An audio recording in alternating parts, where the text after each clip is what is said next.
Y ya estamos en nuestro living, listos para recibir a nuestro primer invitado. Está con nosotros el diputado Pablo Yedlin, con quien vamos a charlar acerca de lo que dejó ayer el discurso del presidente Alberto Fernández a nivel nacional y también lo que sucedió aquí en la provincia con el gobernador Juan Mansur. Diputado, ¿cómo le va? Buen día. Buen día, muchas gracias por la invitación, un gusto estar acá. Por favor, estamos encantados, Ramiro, con muchos temas. Con muchos temas, arrancando la temporada nueva. Si te parece, diputado, vamos a ver un extracto de algunos de los tópicos que tuvo el presidente de la Nación, Alberto Fernández, vinculado específicamente sobre los servicios públicos en uno de los tramos del discurso del 1 de marzo. Desde el día que llegué y hasta hoy mismo he ordenado el congelamiento de tarifas. He cumplido mi palabra. Ahora llega el momento de regularizar el sistema tarifario que estuvo congelado todo este tiempo.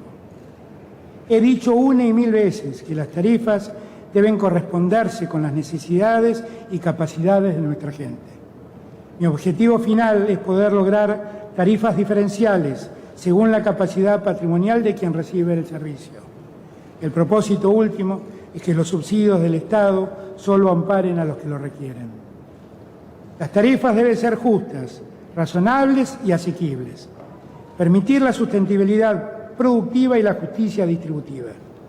La pesadilla de tener que decidir entre alimentarse o pagar los servicios públicos, la incertidumbre permanente de no saber cuánto iba a venir de luz y de gas, ha llegado a su fin. La conformación de ese nuevo cuadro tarifario va a demandar meses. Hasta tanto podamos formular una nueva revisión tarifaria integral, creo importante marcar un sendero en el precio de las tarifas de luz, gas y otros servicios para el próximo año y que estén vinculadas al ingreso de la gente. A tal fin, enviaré al Congreso Nacional un proyecto de ley que declare la emergencia de servicios públicos y regulados con el objeto de desdolarizarlos definitivamente y adecuarlos a una economía en la que los ingresos son en pesos.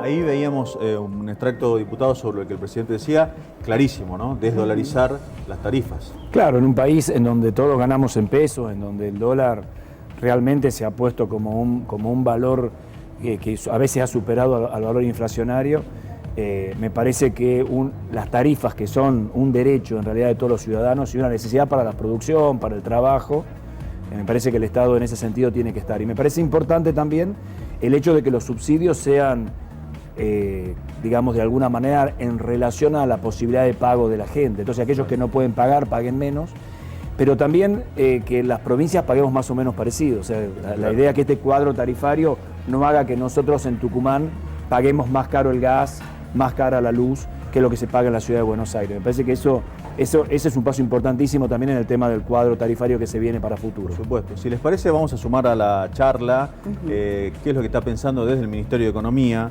y lo vamos a saludar al licenciado Ernesto Matos, él es director nacional de Estudios Regionales y Cadenas de Valor. Ernesto, buenos días. Aquí Ramiro Rearte, la mesa de Con Mucho Picante, y el diputado Pablo Yedlin te saluda. Buenos días. Bien, ¿cómo están? Bueno, muchas gracias por el tiempo. Bueno, un poco escuchando lo que decía Alberto, el presidente y el diputado Yedlin con respecto a este anuncio de desdolarizar la economía, desde el punto de vista económico, ¿qué significa para los sectores populares esto?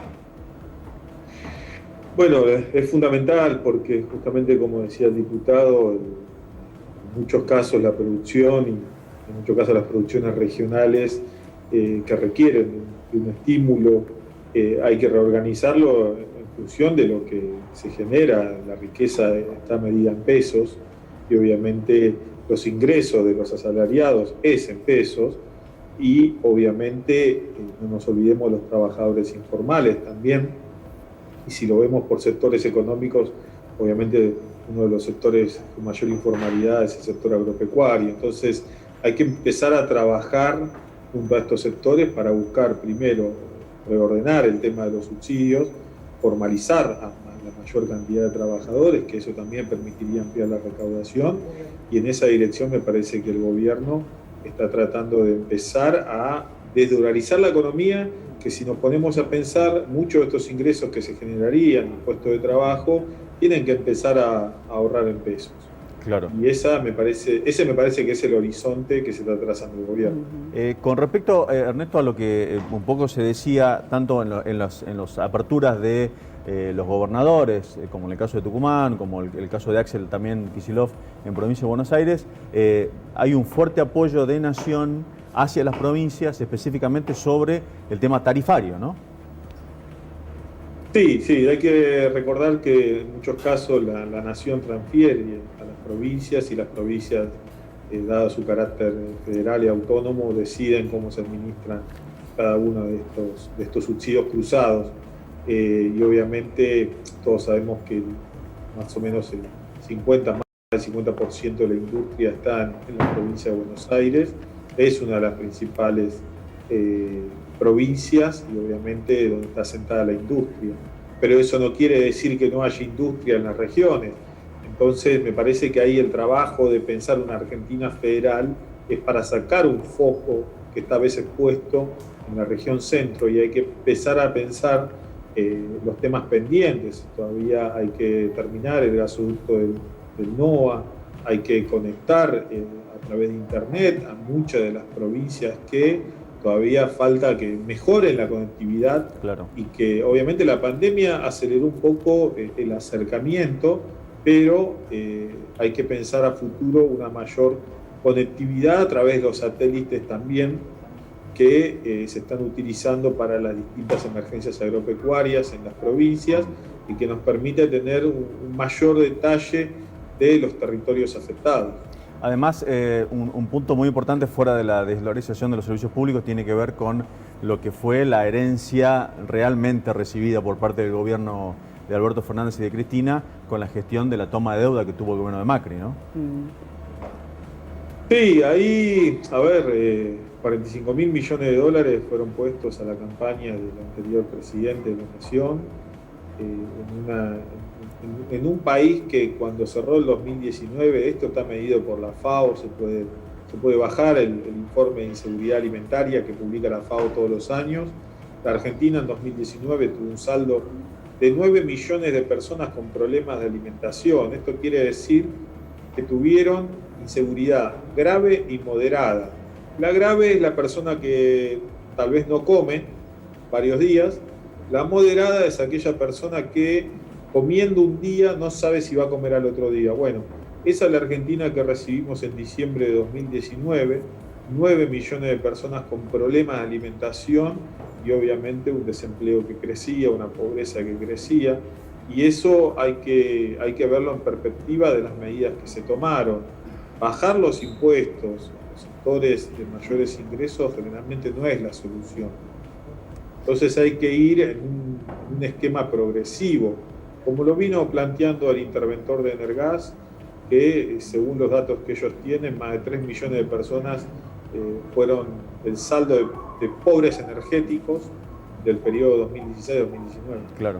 Ernesto, gracias por el tiempo, muy claro como siempre. Te agradecemos el tiempo para con nosotros, porque la verdad que era muy importante tu mirada desde el Ministerio de Economía y desde tu cargo de director nacional sobre lo que pasó este 1 de marzo con la apertura de sesiones. Bueno, muchas gracias y un saludo a todos, cuando quieran. Un abrazo grande. Pablo y compañeras, fue claro el diagnóstico de economía, un poco acompañado de lo que decía recién al comienzo de la nota, ¿no? Sí, a ver, la Argentina me parece que heredó esa situación, es una situación que por supuesto tiene bases estructurales que son previas al gobierno de Macri, y definitivamente lo que tenemos que hacer los argentinos, y me parece que el discurso del presidente al final sobre todo apuntó a eso, ¿no? A intentar encontrar un camino en común, ¿no? A lograr saltar la grieta y poder unirnos los argentinos sin echarnos tanto las culpas, sino intentando avanzar en una Argentina que apuesta al trabajo, a la producción, al desarrollo, a disminuir la pobreza, a disminuir estos indicadores tan duros. Y me parece que en ese sentido empieza a haber algunos indicadores económicos de recaudación fiscal, bueno, tenemos un buen precio de los productos de nuestros commodities que se venden en el exterior, y me parece que la Argentina tiene una oportunidad, el incentivo a la obra pública, las viviendas que se van a desarrollar. Me parece que este año va a ser un año de despegue y ojalá que la Argentina encuentre un rumbo de crecimiento. De acuerdo a lo, perdón, por favor, de acuerdo a lo que acaba de decir el director, que me parece importante es la regionalización de la problemática, porque aparte también está la diferenciación dentro del país de los problemas que tenemos cada uno, que no son los mismos de acuerdo al lugar del país del que hablemos. Ahora, bajando al llano y tratando de traducir qué significa el hecho de desdolarizar las tarifas y adaptarlas a los sueldos y a los ingresos de cada uno de los argentinos. Bueno, lo que pasa es que no se entiende bien por qué en algún momento se dolarizaron, la verdad. La verdad que nosotros en la Argentina tenemos un sistema bastante complejo económico y bastante, entre comillas, bimonetario. Hay cosas, el argentino tiende en general a ganar en pesos, gastar en pesos, pero cuando piensa en ahorros un poquito a mediano o largo plazo, ya le empieza a pensar en hacerlo en dólares. Y eso es un tema que tenemos que trabajar entre todos, porque la verdad es que una de las herramientas macroeconómicas que un país puede tener es su moneda. Si uno pierde la soberanía monetaria, y en realidad pierde parte de esta herramienta. Entonces, darle al precio del gas en boca de pozo, del barril argentino de petróleo hechos en Argentina, sacados con plata argentina, con sueldo argentino, un valor dolarizado, es un problema. Es lo mismo que si dolarizáramos, como se intenta muchas veces, el valor del trigo, el valor del maíz o el valor de la soja, porque eso inmediatamente encarece, más allá de que es bueno que el valor internacional sea alto, porque nuestra exportación genera recursos, tenemos que tener mucho cuidado de que ese valor no se transfiera directamente a la mesa de los argentinos, porque si no hoy tendríamos una enorme dificultad con el tema de la alimentación de los argentinos, que estamos teniendo, no ese problema. Bueno, y lo llevamos a otro tema, diputado, para hablar acerca de las vacunas, porque ayer, mientras el presidente también habló largo y tendido respecto de cómo se comportó la oposición y muchos medios de comunicación sobre este tema, llegaban más dosis a nuestro país. Sí, ya más de 4 millones de dosis en la Argentina, de distintas vacunas. Claro. Ayer una llegada importante de vacunas rusas, la vacuna Sputnik, y ya llegaron 1 millón de dosis de vacuna china que se puede usar para menores de 60 años y que están destinadas más que nada al grupo de docentes y al parte del sistema de salud de menos de 60, que no ha sido vacunado todavía. Esto implica que empieza ya un ritmo de llegada, tenemos esperanzas de que pronto empiecen a llegar también de México, van a llegar de Oxford. Con lo cual, lo que vamos a ir viendo es que el plan de vacunación en cada una de las jurisdicciones se va a ir acelerando.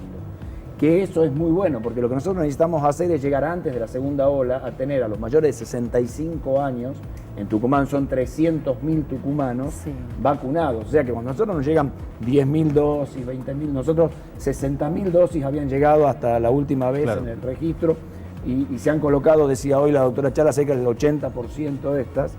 Estamos hablando de que hay un salto importante. Ahora, hay mucha gente que todavía no está inscripta, de mayores de 70, que hay que inscribirse, hay gente que todavía le tiene miedo, hay mucha campaña en contra de las vacunas, puesta politizada. Además, lo que es para destacar, dicho por la gente que se fue a vacunar, amigos, compañeros y demás, que el sistema de vacunación, cómo está armado el circuito, cuando la gente llega, se anota, es muy piola, impecable, muy rápido, impecable. No hay filas, no hay colas cuando vas en el auto, lo que fuere, porque van los adultos mayores. La verdad que es para destacar ese trabajo que se está haciendo. Y destaquemos también la transparencia en el sistema, porque si bien aparecieron ahora algunos casos irregulares, estos casos irregulares tienen que ver con parte del sector privado de salud, de alguna parte del sector privado, de algunos laboratorios, que anotaron en forma incorrecta a personal que parece no es asistencial, que está fuera del posible control. Pero digamos que hasta ahora, desde el sector público de salud de la provincia, se ha mantenido una estricta transparencia que es dable a destacar y que bueno, esos casos se han investigado y que se llega al final del asunto me parece importante, pero también destacar que no es todo lo mismo en la Argentina y que el sistema de salud tucumano ha estado a la altura de las circunstancias. Ahora cambio el punto de análisis y venimos para Tucumán, si les parece, sobre el gobernador Mansur. Dale. Hay, previo al discurso y después del discurso, hay una fuerte, sobre todo de algunos medios de comunicación en la provincia, de instalación de que el gobernador evadió la realidad con algunas cuestiones que no dijo. ¿Cómo lo viste? Bueno, yo escuché, después lo leí al discurso, lo vi parcialmente porque estaba en la Cámara. Me parece que fue un discurso importante, profundo, que habló y revisó todo el tema pandémico. Se discute por qué habló tanto de la pandemia. Bueno, ¿quién no puede hablar de la pandemia en un año donde la pandemia nos atravesó completamente?